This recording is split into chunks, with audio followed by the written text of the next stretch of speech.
Hello. Hello Ayan. pa. So to formally start the interview pa, Yes. I'll give a brief overview of who we are. We are Mhm. arts and design students from the senior high school division of De La Salle College of St. Benilde and aspiring artists as well. And Okay.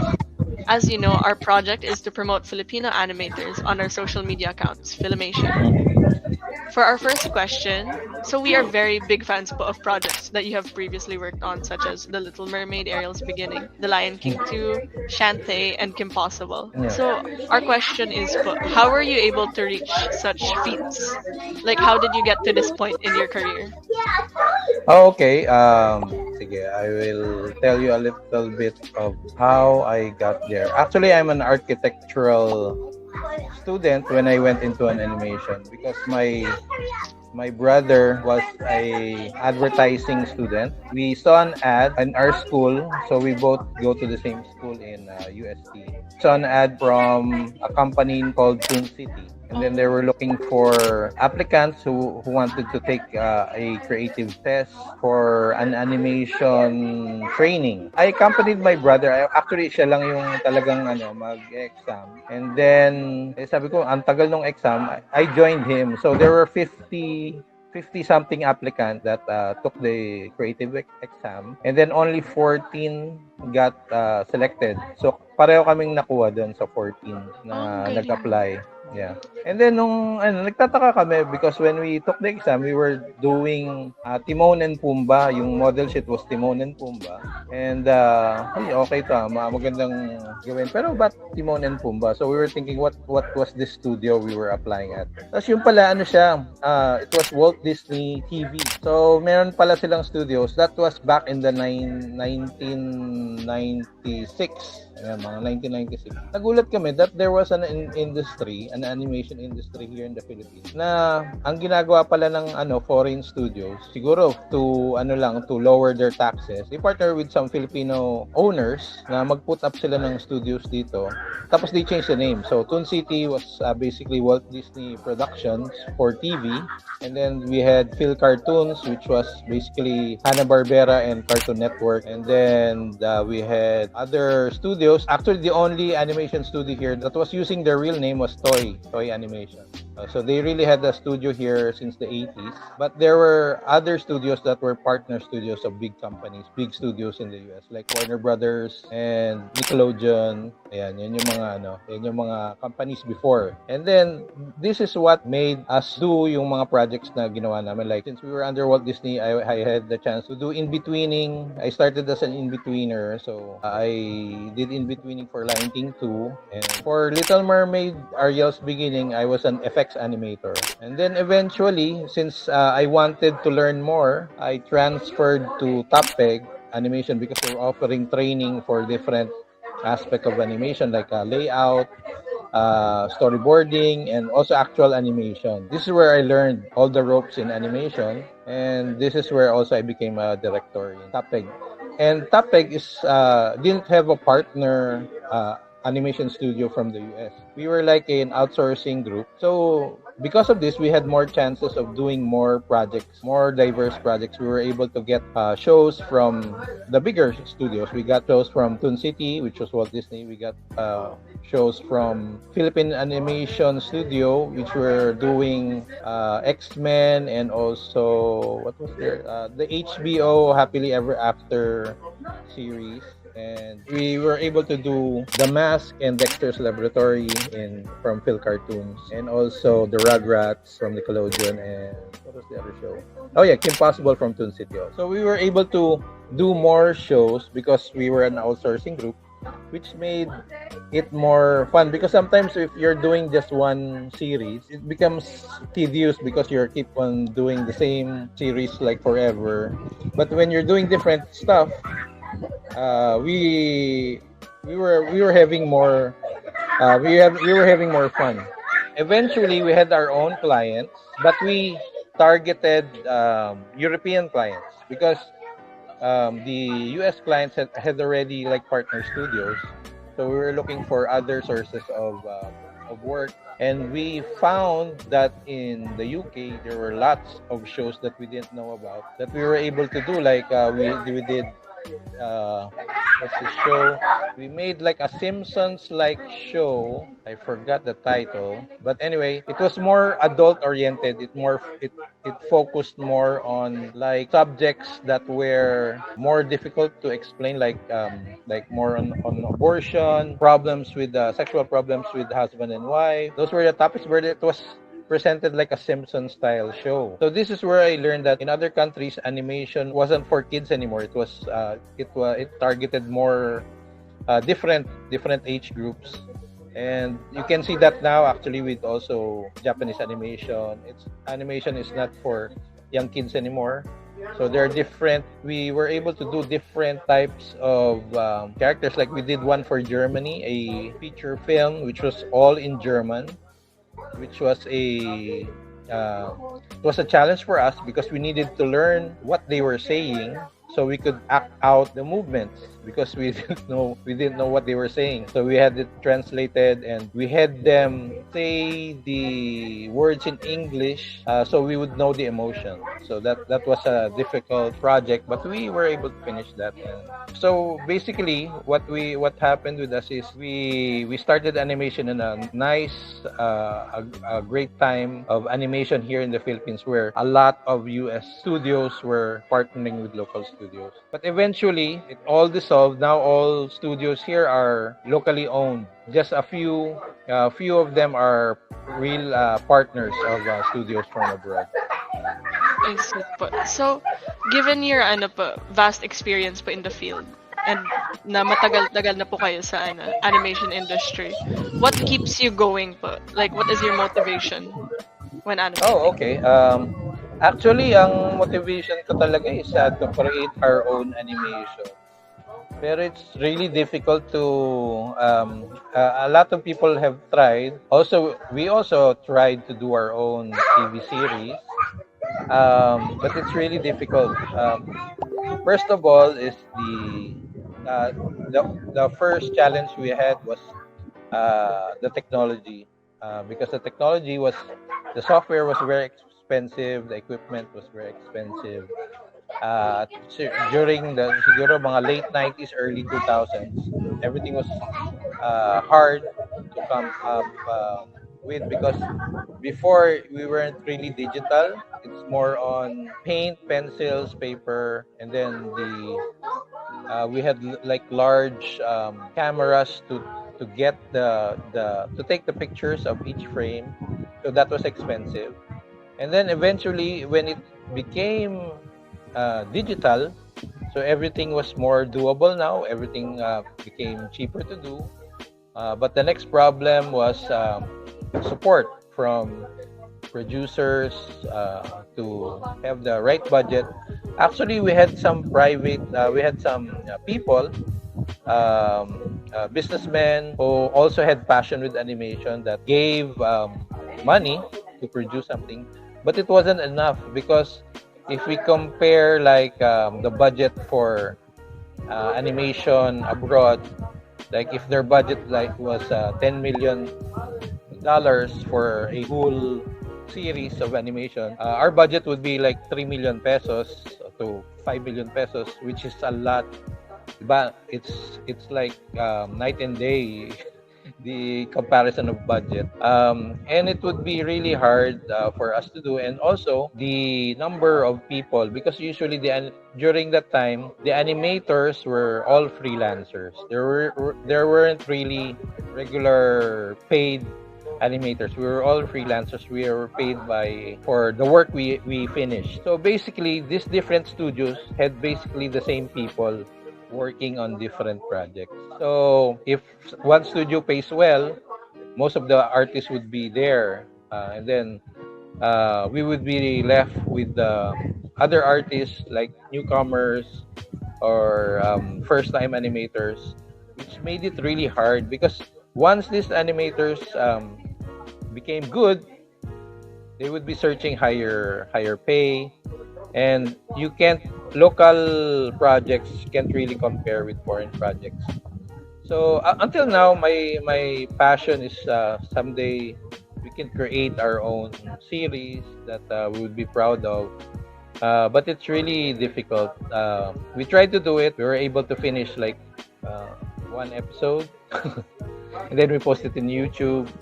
And then what's hard, and also another thing that's hard is the script.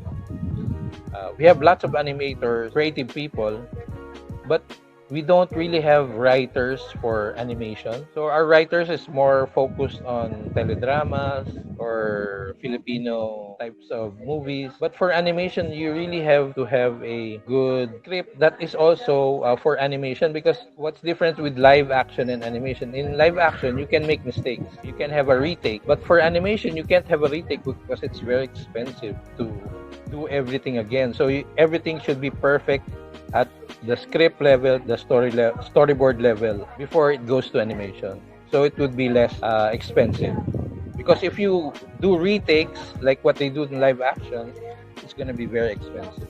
I'm happy I find like in 13, which is Filipino based, but it wasn't animated here in the Philippines. Kaya medyo disappointed ako because it was they had it done somewhere else.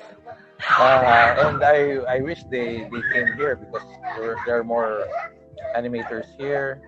And actually, the animations here seen here in the Philippines, like everybody forgot that there was an industry during the 90s, early 2000s, because now most of the work are being sent to Malaysia, to India, even Vietnam and China, because they had more connections. Because what they did, they had like representatives for them to market their studios in the US, other countries. So they were able to get funding from their own government. And actually, our government recognized only that animation was a dollar earning industry. Siguro mga 2002, 2004. But animation was here since the 1980s. And then they only support that it's a big help naman yung the DTI and the other sectors that help animation studios here. But they help more on marketing us that we have a industry. Unlike in Malaysia, they were given the equipment, they were given the technology needed, they were given like the offices needed for them to grow. That's the difference between our country and other countries. Yeah. So I'm still hoping that our industry would grow more, and I'm happy to see that the gaming industry is growing, because it's also the animation industry was able to work with the game industry in doing assets and doing animation for games. So actually, the gaming industry grew much faster here than the animation. I hope that like we get to see your own projects as well. I really admire your dream as Yeah. like Actually, if you ask any Filipino animators, we all have the same dream. Where it can't be only animators eh. There should be script writers. Animation is like kailangan may team eh. There's a team of passionate people who would work together para ma-push tong dream na to.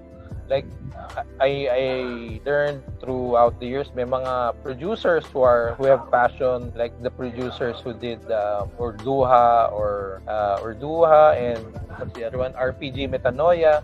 So they had passion to create this. Ang problem nun, they didn't partner with the right people. Siguro in the marketing side, they didn't partner with the right animators.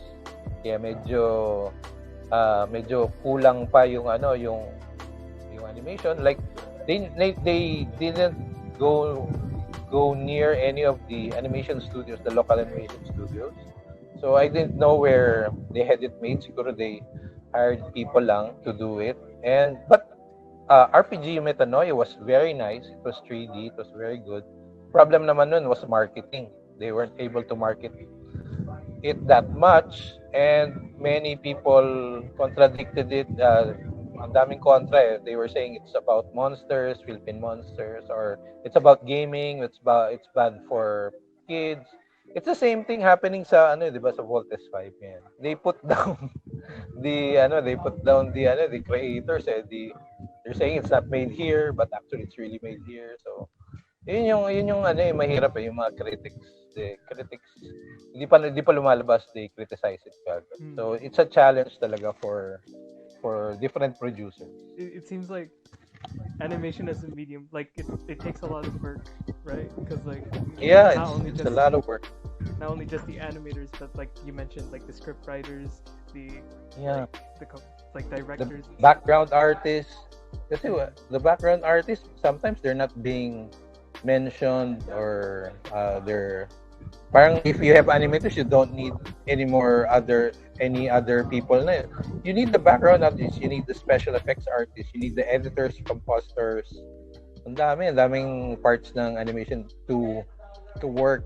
So it can't be only the animators. You have to have good, different creative people to. I guess, like, from your experience, were there any issues or obstacles, anything you faced as an animator?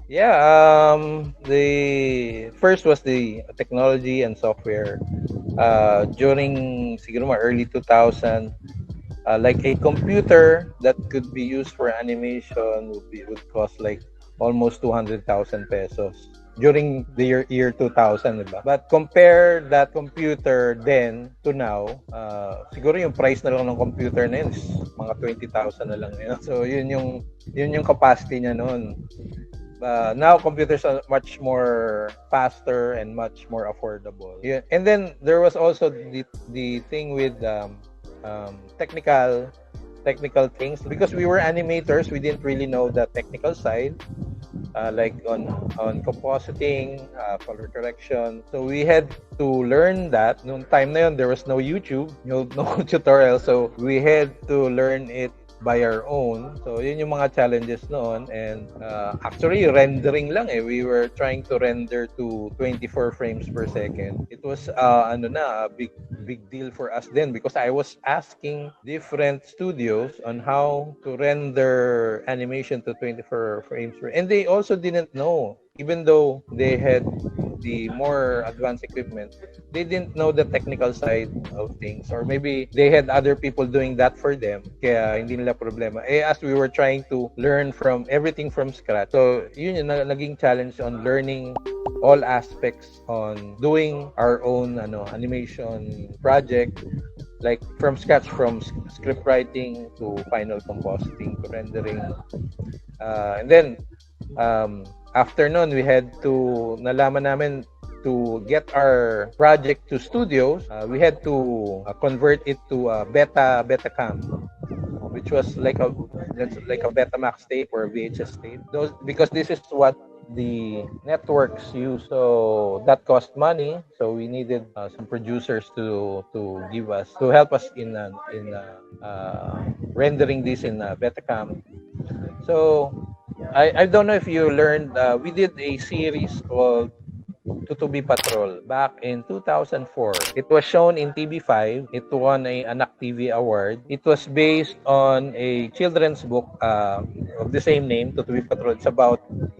It's like a 10 volume or 10 titled 10 series na book. So it's 10 book series, and it's about like animals and insects that have problems. Like meron si Pedrong Palay at ang mga damo. It's about the problems of the rice. When they grow, there are grasses interfering their growth. So what should they do? So it's presented with two dragonfly reporters, and they report about what's happening in each story. So we got this story. We saw the book from a bookstore named OMF Literature. It's like a Christian bookstore. So nakita namin, this is nice. It's a nice series that we can do the animation. So we tried to do it, and then we asked for the royalty.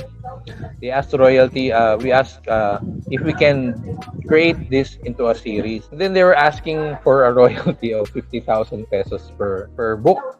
Sabi namin, we didn't have the budget. We just wanted something to create, to make it into animation. And then sinabi namin, we created a pitch.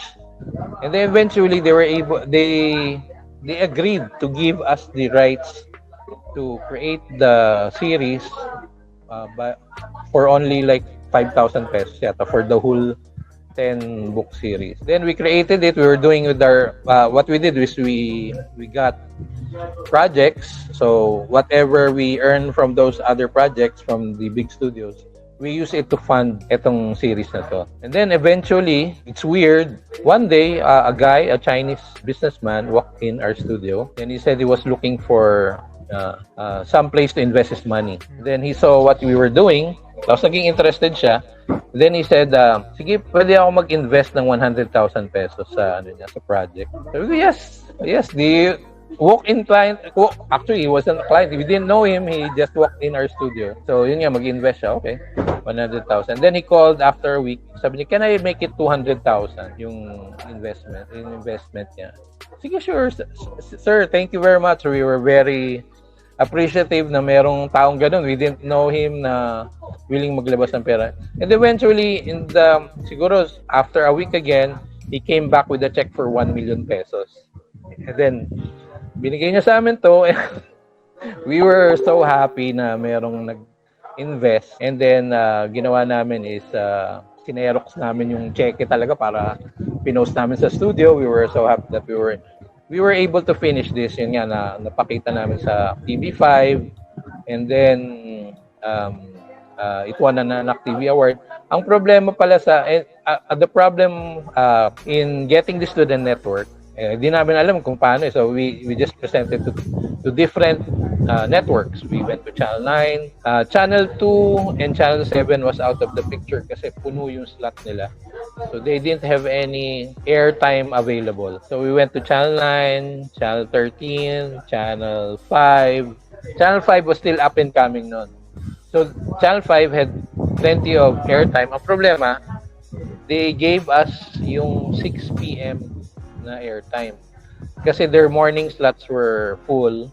Yung sa afternoon ang meron and saka sa night ang meron. But yung project namin was focused for kids. Alam niyo naman, 6 p.m. Ito yung mga time ng Meteor Garden, mga Korean novela, mga telenovela. So, wala talaga manonood ng show na yon ng Tutubi Patrol. So, nagtatanga kami, nanalo siya Anak TV Award. Pero alam namin, walang nanonood yun. Siyempre, yung mga bata, matatalo yun ng mga parents nila, ng mga yaya nila. Anyway, so napalabas siya. And then, we learned, inisip namin, paano kaya payment nito? How do we get paid? Kasi nakita namin merong commercials, may 3 commercials siguro, merong gamot, parang Daiso rin yata yun, tapos Yusef, and other, siguro 3 or 4 commercials. So inisip na, somebody is sponsored, so may kita siguro kami doon.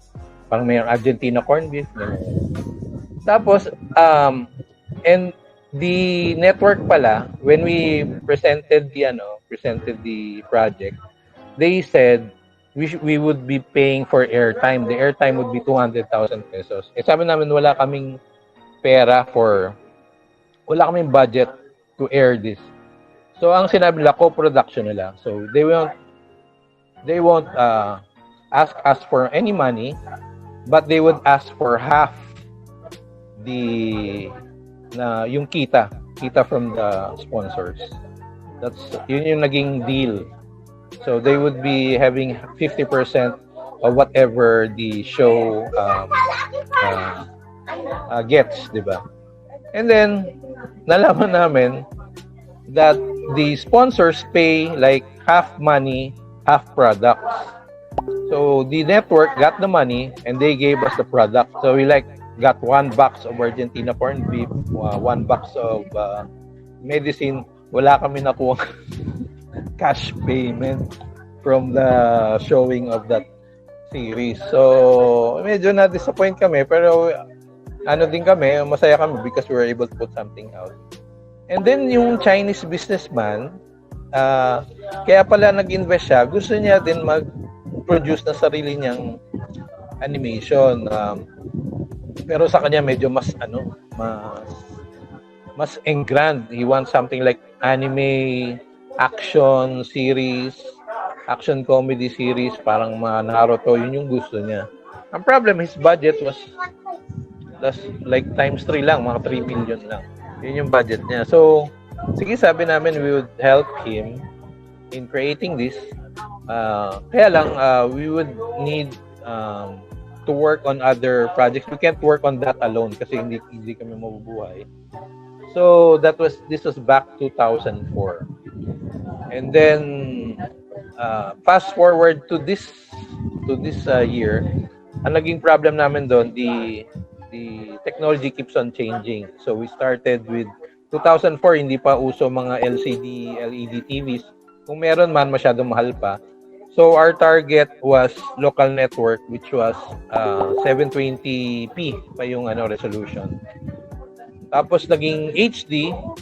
So we had to change all the first work we did to HD. And then ngayon, nung 2020s or no, mga 2014, 2015, naging 4K. So we had to change again. So ang problema nun sa pag na matagal yung gawin yung project, naiiwanan siya ng technology. So adjustment. And then we later nakita namin yung story hindi na siya bagay for the market today kasi may mga jokes doon na offending na ngayon. Yung mga jokes noong time na yon okay siya, ngayon nakaka-offend na siya. So we had to change it.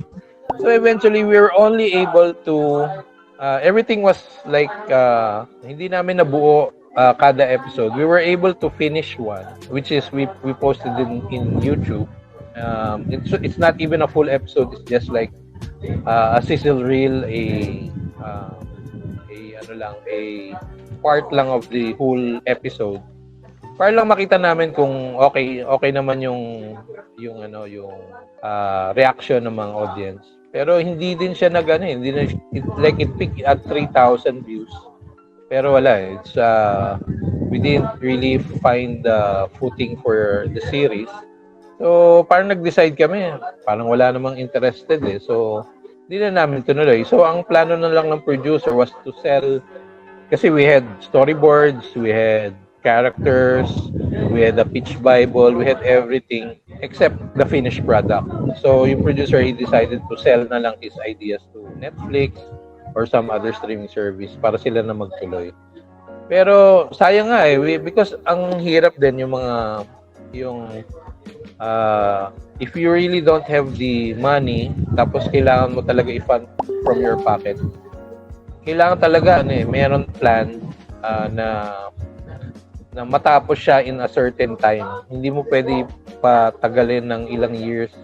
Like 2004, so that's like almost 20 years na.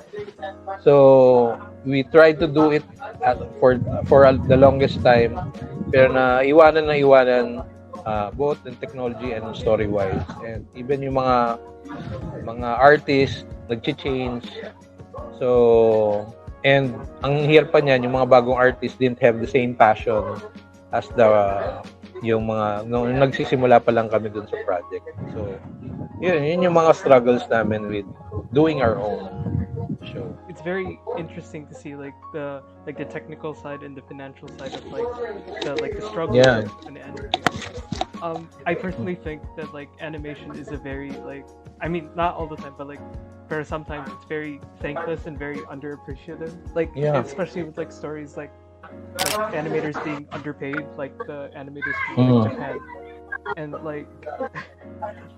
people should see more appreciation in the works of how much work is being put into this these projects, especially with I don't know in your work or something, because to me I heard that you worked for Batman the Brave and the Bold. Yeah, the game Batman the Brave and the Bold, for the game, because that was a part of my childhood, and shaped me the way I am, and that's why I kind of think that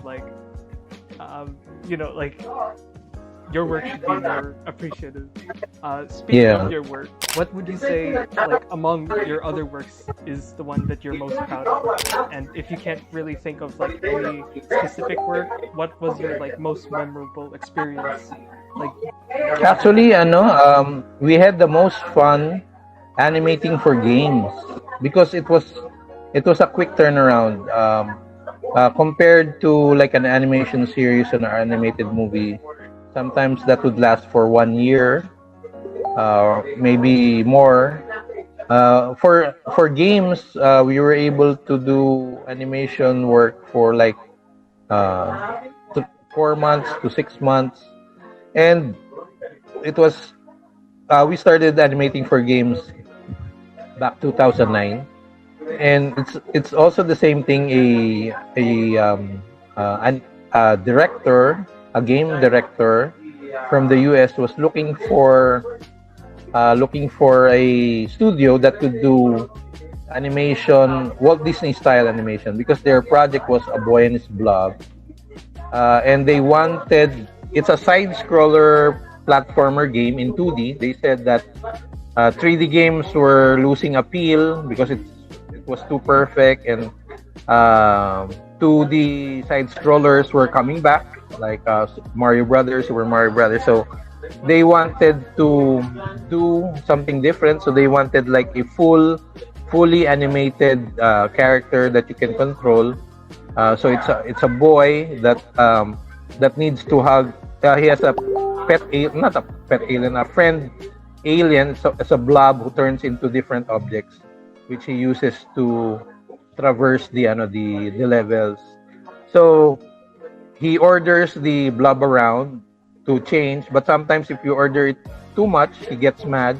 If you command him to do this stuff too much, he gets mad. So you have to hug him. So there's a nice sequence where the boy hugs the blob, so it would be friendly again. So it was a nice concept, and it was our first time doing animation for a game. So we did the sprites, we did some cinematics, we did backgrounds, and it was a fun project, and it was one of the most memorable projects that we did. And then after that, we did a good job on that, and that same client came to us like every year, every 2 years. And that's when we were able to do Batman the Brave and the Bold, the video game next, which was more fun because most of our artists are comic book readers. So we get to do like characters from Batman the Brave and the Bold. And what was funny was there were characters that were really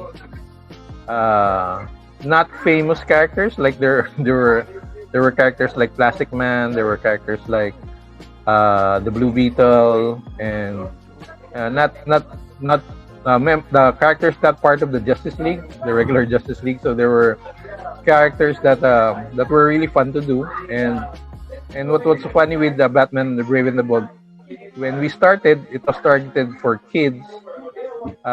So the moves were really basic, and then eventually they saw that there were more young adults interested in the game, so they had to make it more complicated. They added more moves, more attacks, more weapons. And what was fun is like they were losing, like they were running out of ideas, because I remember Batman pulling out the sword from his belt.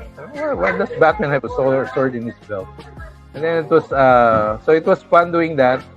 And then eventually we did also some other games like what's this? Mighty Switch Force. We did a Barbie game, all from the same company. We did DuckTales. It's all side scrollers. And then the last one we did was Shantae. We did Shantae One Half Hero, and we also did Shantae and the Seven Sirens. This was back in 2020.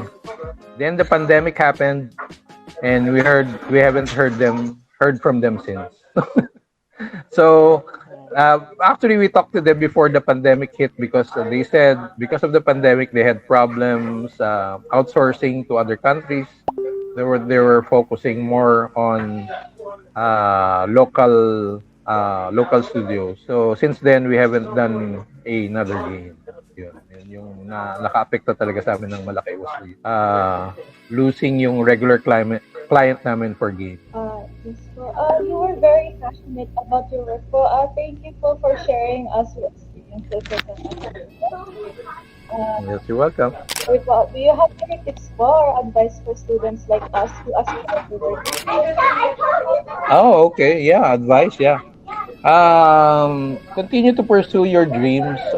You don't know when a person that you don't know would support you, would come from nowhere and give you ₱1,000,000 to do to pursue your dream, which is very up until now di pa rin ako makapaniwala. There was some guy who out there who just came to our office to give us ₱1,000,000 just us to be able to finish this a project of a dream that we had.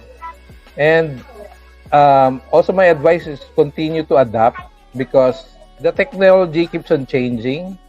But if you really are passionate with your dreams, your work, you would be able to adapt. Kasi yun yung naging downfall of other animators. They were thinking that they wouldn't be replaced kasi magagaling sila, they're good in what they do.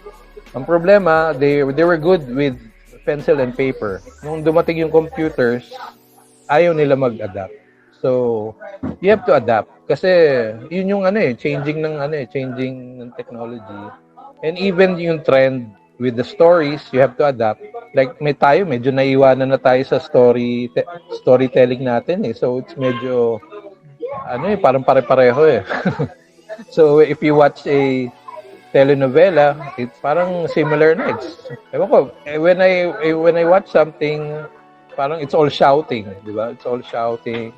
Ang drama sa atin is crying and shouting, and yun yung acting sa atin eh. Parang sa akin, yung acting is yung different emotions eh. Yung pwedeng quiet lang, pwedeng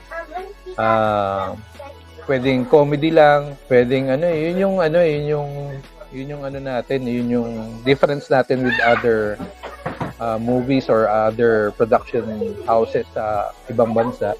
And also we should adapt talaga sa mga storytelling, and also yung mga nangyayari na bago ngayon, like yung inclusivity and yung kailangan talaga mag-adapt na tayo doon because yun yung we should follow the trend eh. Kasi nandun yung audience eh. So if you're parang na-stuck ka na dun sa sa alam mo, and you don't want to evolve, walang mangyayari sa'yo. Like, we have a lot of producers they still think that animation is for children, only for children. And naiwanan na tayo, like France does animation for adults, for different kinds of media. And Korea, when they do animation, ito yung nakita ko si Korea. They create a character and they already think of how to merchandise it. Ang target kagad nila is game, a movie, a series, merchandise. Ganun kagad sila mag-isip eh. And it's the same with yung K-pop nila. Diba? They create a group and then they already plan a concert, they plan TV shows, they plan merchandise. Ganun sila mag-isip. So, why can't we think like that, diba? If we have a good concept, tignan na natin lahat ng avenues na pwede siyang kumita and to be more well known. Kaya makikita mo yung there are some shows, lalo sa mga kid shows, like yung I forgot the titles, like yung the different animals, that the penguin and I forgot the show. It's a famous show. Ang dami nilang stuffed toys.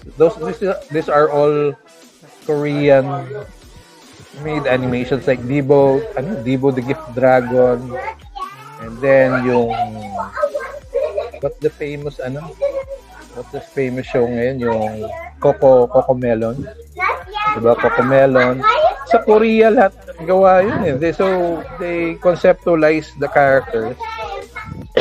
And then they already make a plan on where to market, on how to market it. Like, pag pumunta ka sa conventions, kumattend ako ng animation convention sa Hong Kong, Nagtataka ako, meron ko yan booth.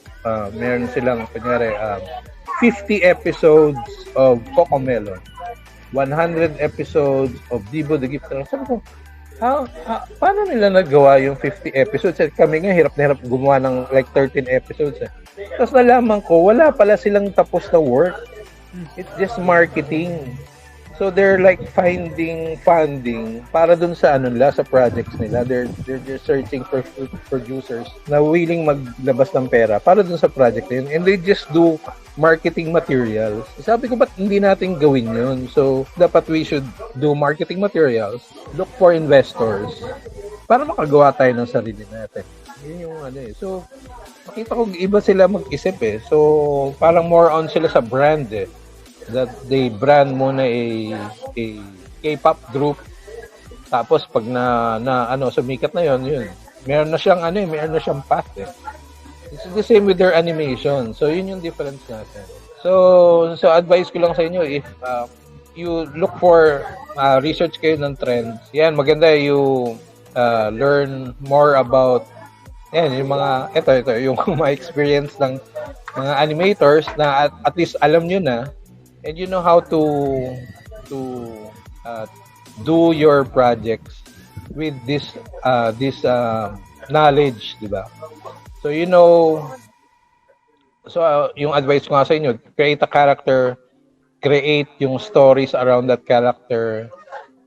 Do you know yung four phases of a like four face? I forgot the term, but it's 4 parts of getting to know a character.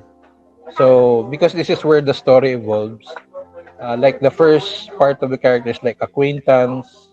Ito yung kilala mo lang siya, like SpongeBob, kilala mo siya na yellow sponge na may shorts.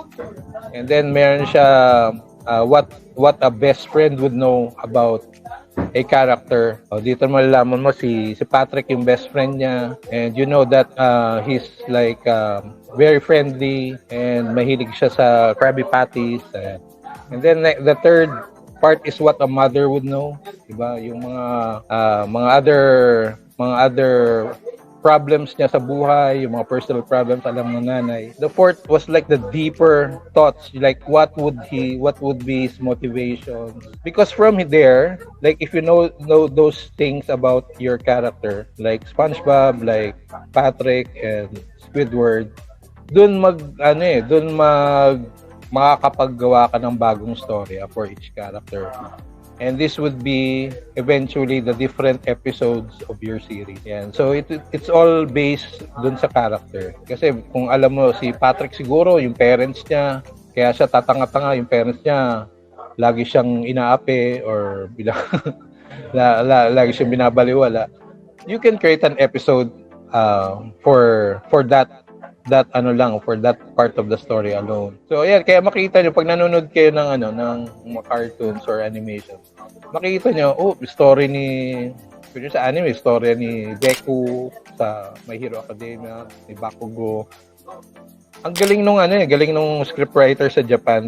Parang talaga hinihimay nila yung mga stories ng bawat characters to create yung different episodes. So yun yung kulang natin dun sa mga script writing, kasi masyado na tayo naka-focus lang minsan sa 2 characters or 3 characters lang. Yung mga sub-characters ang minsan nawawala. So, yun yung maganda i-explore. Thank you po sa helpful tips, and we will sure to apply those in the future po. So, before ending our interview session po, is there anything else you would like to add, or is there anything you want to ask about us and our project? Ano ba yung what's your project? It's a social media campaign po to like promote the Philippine animation industry po, because it's very underrated here. Yeah. So we're interviewing artists and animators. Ayan. Actually, that's one of my mysteries din because sikat tayo during 80s, 90s, early 2000s sa ibang bansa, and then somewhere along the way biglang nawala. Nawala parang nawala sa map yung industry, and then people are asking now that ang galing nung gawa ng isang studio. Kaya pala natin yung ganun. We were doing it like for how many years na, di ba? So, it's, na-weirdohan nga ako because what happened? Like, biglang wala nang nakakaalam na animation was being done in the Philippines way before other countries. And then, we hope na, na malaman nila na we have an industry like like ABCBN nung time na yun, GMA7, they never tap yung animation industry dito, di ba? So, there were lots of chances na pwedeng gawin. And parang walang may gusto maglabas talaga ng pera because let's face it, like animation, medyo magastos talaga. Doing live, they can finish their work like in 7 days or 2 weeks. Sa animation talaga, months ang kalaban nila. So, siguro yun yung dahilan. More budget, mas murang gumawa ng live. Pero sayang I was, sa ilang years ko sa animation, hindi ko pa rin nakita yung, meron tayong something to show.